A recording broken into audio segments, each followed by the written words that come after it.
Graça e paz, meu amado. O meu desejo é que a graça do Senhor se derrame abundantemente sobre a sua vida e a vida da sua família. Eclesiastes 9:8 diz o seguinte: sejam sempre alvas as tuas vestes e nunca falte o óleo sobre a tua cabeça. Nas Escrituras, a ideia de vestes alvas é uma ideia relacionada com a purificação.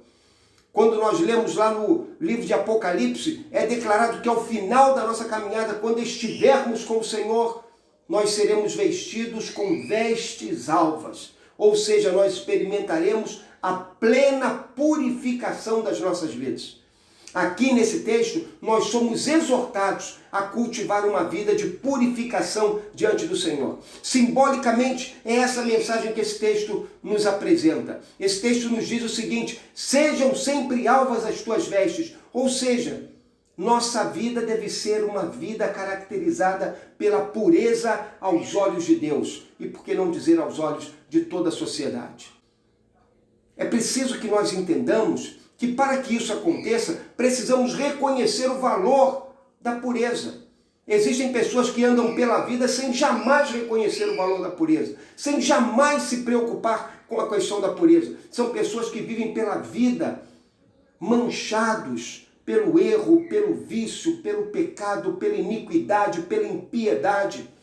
Pessoas que vivem pela vida permitindo que a depravação, a devassidão do seu próprio coração governe a sua existência, sem se importarem com essas coisas, sem se importarem em encontrar a purificação para os seus pecados. Não é assim com o cristão. O cristão é uma pessoa preocupada com a pureza da sua vida.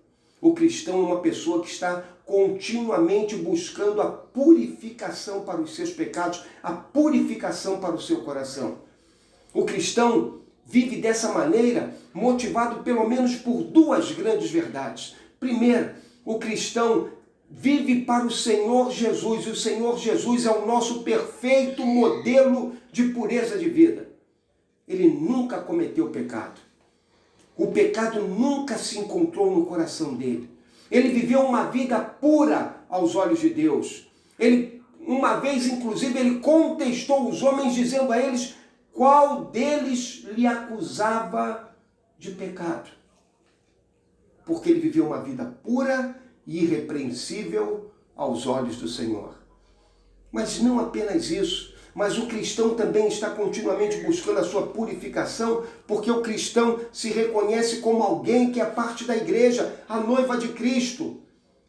A noiva que o Senhor Jesus está preparando para apresentá-la a si mesmo. Igreja gloriosa, sem mácula nem ruga, mas irrepreensível, pura, santa. Somos parte dessa igreja do Senhor, pura e santa, que é continuamente purificada pelo Espírito e pela palavra do Senhor. E por essa razão nós queremos a purificação das nossas vidas, reconhecemos o valor da pureza e esforçamos-nos continuamente para alcançá-la. O cristão, quando ele contempla esse verso, ele recebe uma injeção de ânimo para buscar a pureza na sua vida, para buscar a purificação de seus pecados. O cristão, quando lê esse verso, percebe que a vida dele deve ser, do princípio ao fim, caracterizada pela pureza. Todos os nossos dias devem ser dias em que estamos buscando uma contínua purificação do nosso coração.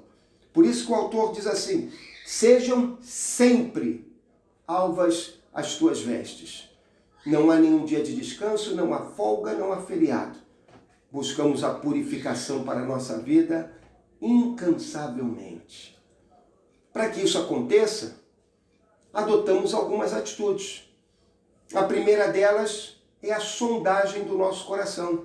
O cristão que deseja que a sua vida seja sempre pura, ele está continuamente sondando o seu coração.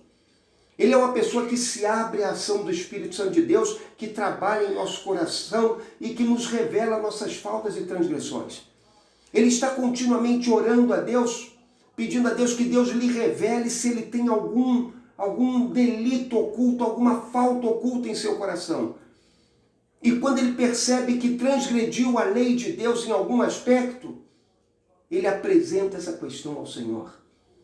Mas isso tudo é fruto de, primeiro, um ato de sondagem que o cristão faz no seu próprio coração, examinando a sua própria vida, não a vida dos outros, mas a sua própria vida, em busca daquilo que desagrada ao Senhor.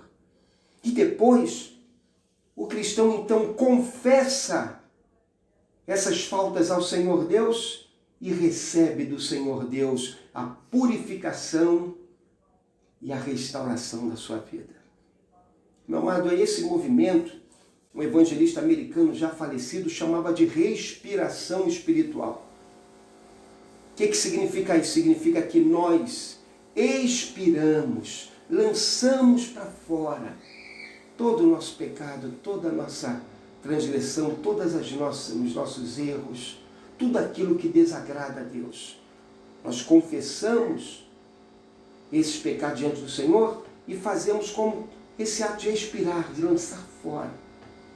E então o cristão inspira a graça do Senhor, o perdão do Senhor, inspira o favor do Senhor sobre a sua vida.